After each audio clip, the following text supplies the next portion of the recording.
Hello children, welcome to my channel Business Made Easier, and this is my second video and chapter is Nature and Significance of Management. We will continue this chapter and our today's topic is Importance of Management यानी प्रबंध का महत्व.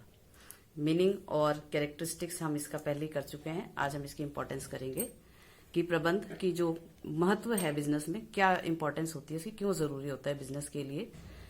It helps in achieving the group goals, यानी कि ये उद्देश्य प्राप्ति में सहायक होता है. जहां भी ग्रुप एक्टिविटी होती है, बहुत सारे लोग मिलकर काम करते हैं, वहां पर एक व्यक्ति जो होता है वो मैनेज करने के लिए चाहिए. कौन क्या करेगा, कैसे करेगा, तो ये सब चीजें जो है उसमें मैनेजर का काम होता है करना, और उसके हेल्प से ही हम जो है अपने ग्रुप अचीवमेंट कर सकते हैं. ग्रुप के गोल्स जो हमारे लक्ष्य हमने निर्धारित किए हैं बिजनेस के लिए, उनको प्राप्त किया जा सकता है.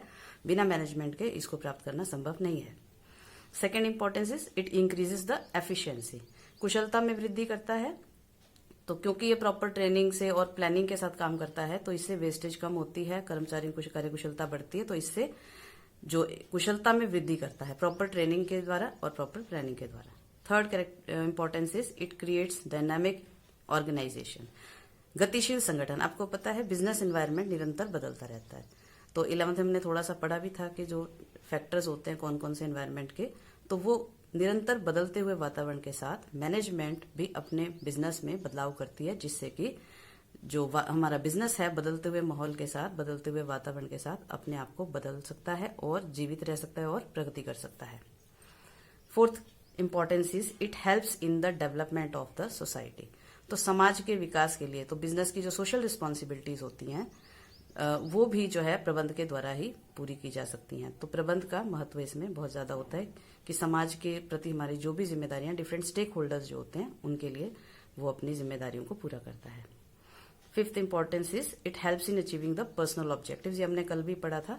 तो व्यक्तिगत उद्देश्य जो होते हैं, हमारे संगठन में काम करने वाले कर्मचारी जो होते हैं, उनके विकास के, उनके जॉब सिक्योरिटी है या उनको अलग अलग प्रकार की सुविधाएं जो दी जाएंगी, तो it helps in achieving the personal objectives of the management.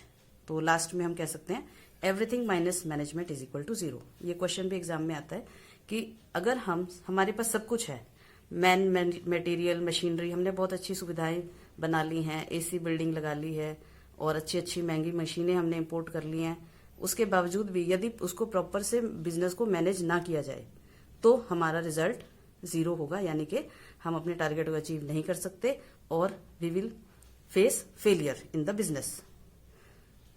Then comes the nature of management, प्रबंध की प्रकृति. प्रबंध की प्रकृति कैसी होती है? कुछ लोग इसे कहते हैं साइंस है, कुछ कहते हैं विज्ञान है, और इसको प्रोफेशन भी माना जाता है. तो हम इसी के बारे में डिस्कस करेंगे. तो सबसे पहले हमें जानना होगा कि प्रबंध एक साइंस है अगर हम कहते हैं, तो सबसे पहले हमें समझना होगा कि साइंस क्या होता है, विज्ञान किसे कहते हैं. तो विज्ञान it A systematised body of knowledge. विज्ञान की एक सिस्टमेटिक बॉडी ऑफ नॉलेज होता है, यानी कि क्रमबद्ध ज्ञान समूह होता है. It studies the cause and effect relationship. तो साइंस में कोई भी चीज होती है, क्यों हुआ, कैसे हुआ, उसका क्या प्रभाव पड़ेगा, इस तरीके से हम साइंस में जो है स्टडी करते हैं, किसी भी चीज के विश्लेषण करते हैं बारीकी से. तो साइंस में सिस्टमैटिक बॉडी ऑफ नॉलेज पाया जाता है. Then its principles are based on experimentations. तो साइंस में जो भी प्रिंसिपल या सिद्धांत बनाए जाते हैं वो प्रयोगों पर आधारित होते हैं. उनको निरंतर परीक्षण किए जाते हैं साइंटिस्ट के द्वारा और फिर उनको एक सिद्धांत का रूप दिया जाता है. यूनिवर्सल वैलिडिटी, व्यापक वैधता. जो principles of science are universally applicable, यानी कि उनको हम हर जगह वो मान्य होते हैं, चाहे वो इंडिया हो, चाहे अमेरिका हो, चाहे किसी भी देश में किसी भी प्रकार के हम अगर उसकी प्रिंसिपल की बात करते हैं तो वहां पर ये यूनिवर्सली वैलिड माने जाते हैं. जैसे कि आपने न्यूटन लॉ ऑफ ग्रेविटेशन पढ़ा था, उसमें आपने देखा था कि जो अर्थ है उसके अंदर ग्रेविटेशनल फोर्स होता है जो हर ऑब्जेक्ट को अपनी तरफ अट्रैक्ट करता है. इसीलिए हर चीज जो है ऊपर जाती है वो जमीन पर जरूर गिरती है. तो ये यूनिवर्सल ट्रूथ है. तो साइंस के जो प्रिंसिपल्स होते हैं वो यूनिवर्सल होते हैं, हर जगह पर वो समान रूप से एप्लीकेबल होते हैं. अब हमने समझा कि साइंस क्या होती है. अब हम देखेंगे कि क्या प्रबंध एक विज्ञान, प्रबंध को हम विज्ञान कह सकते हैं. तो प्रबंध एक विज्ञान के रूप में कैसे समझा जा सकता है? जिस तरह से साइंस के अपने सिद्धांत होते हैं, इसी तरह से मैनेजमेंट के भी अपने नियम और सिद्धांत होते हैं. Management has its own theory and principles. तो आप आगे चैप्टर्स में, आने वाले चैप्टर्स में आप पढ़ेंगे हेनरी फ्योल के सिद्धांत और FW टेलर के सिद्धांतों के बारे में। तो उस प्रबंध के भी अपने सिद्धांत होते हैं, तो हम कह सकते हैं कि एक साइंस है। Principle of management are based on repeated experimentations and observations. तो प्रबंध के सिद्धांत को बार बार परीक्षण एवं अवलोकन पर आधारित होते हैं। तो हम कोई भी सिद्धांत जिस तरह से साइंस में बार बार रिपीटेड एक्सपेरिमेंट्स के द्वारा बनाया जाता है, इसी तरह से प्रबंध में भी इसको रिपीटेड एक्सपेरिमेंट्स के द्वारा या निरंतर ऑब्जर्वेशंस के द्वारा हम इसको बनाते हैं।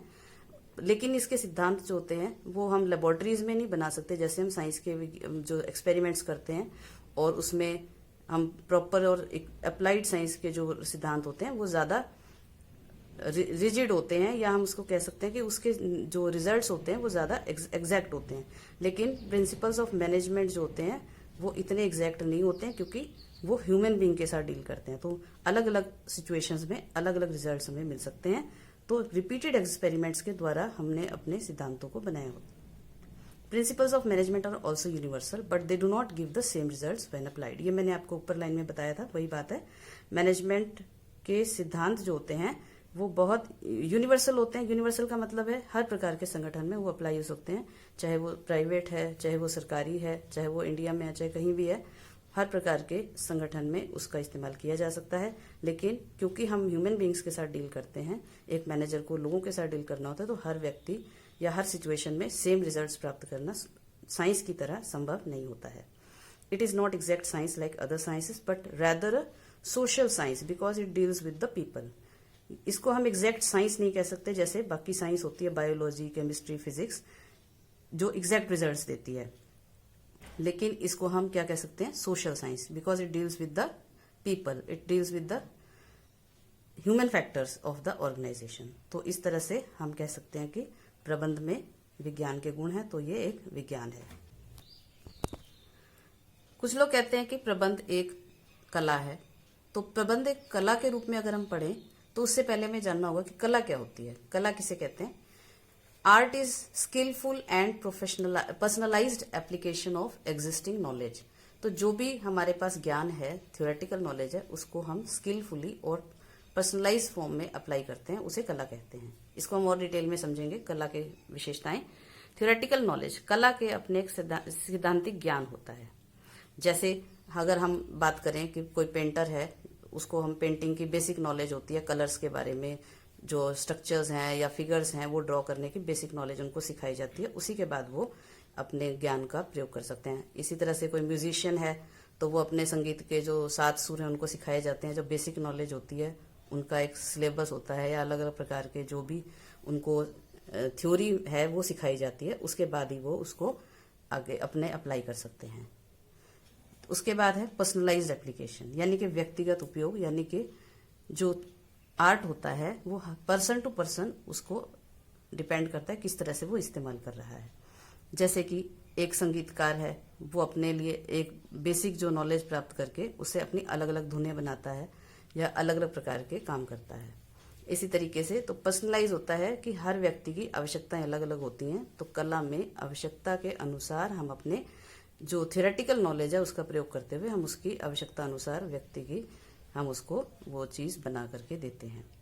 इट इन्वॉल्व्स क्रिएटिविटी, इसमें रचनात्मकता होती है कला में, यानी कि क्रिएटिविटी एक इनबिल्ट टैलेंट होता है। हर व्यक्ति के अंदर क्रिएटिविटी नहीं होती।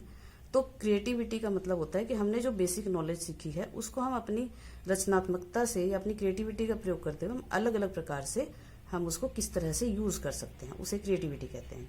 जैसे कि बेसिक नॉलेज, म्यूजिक की बेसिक नॉलेज लेकर के हम अलग अलग प्रकार के गाने या धुनें उनको बना सकते हैं। एक पेंटर अलग अलग प्रकार की जो उसको थ्योरेटिकल नॉलेज उसने कलर्स के बारे में या डिजाइनिंग के बारे में सीखी है उसका प्रयोग करते हुए अलग अलग प्रकार से वो अलग अलग तरह की और अच्छी पेंटिंग्स या कोई भी चीजें वो बना सकता है। तो कलात्मकता यानी कि या रचनात्मकता हम कह सकते हैं आर्ट की एक विशेषता होती है। इट रिक्वायर्स कंटिन्यूअस प्रैक्टिस, कला के अंदर निरंतर अभ्यास की आवश्यकता होती है। जब हम अभ्यास करना कम कर देते हैं तो हमारी जो कला है उसमें भी थोड़ी कमी आ जाती है। तो इसमें निरंतर प्रैक्टिस, कंटिन्यूअस प्रैक्टिस की आवश्यकता होती है। तो आपने देखा होगा म्यूजिशियंस जो होते हैं वो निरंतर अपनी प्रैक्टिस करते हैं, सिंगर्स अपनी प्रैक्टिस करते हैं, या पेंटर्स हैं, कोई भी कला के क्षेत्र से संबंधित व्यक्ति है वो अपना निरंतर अभ्यास जारी रखता है ताकि उसकी कला में दिन ब दिन और निखार आए और वो उसको लेवल को मेंटेन कर सके। तो अब प्रश्न उठता है कि क्या प्रबंध में ये सारी क्वालिटीज हैं, क्या ये सारे गुण पाए जा सकते हैं? हाँ, थ्योरेटिकल नॉलेज, प्रबंध के भी अपने थ्योरेटिकल नॉलेज होती है। It also have theoretical knowledge.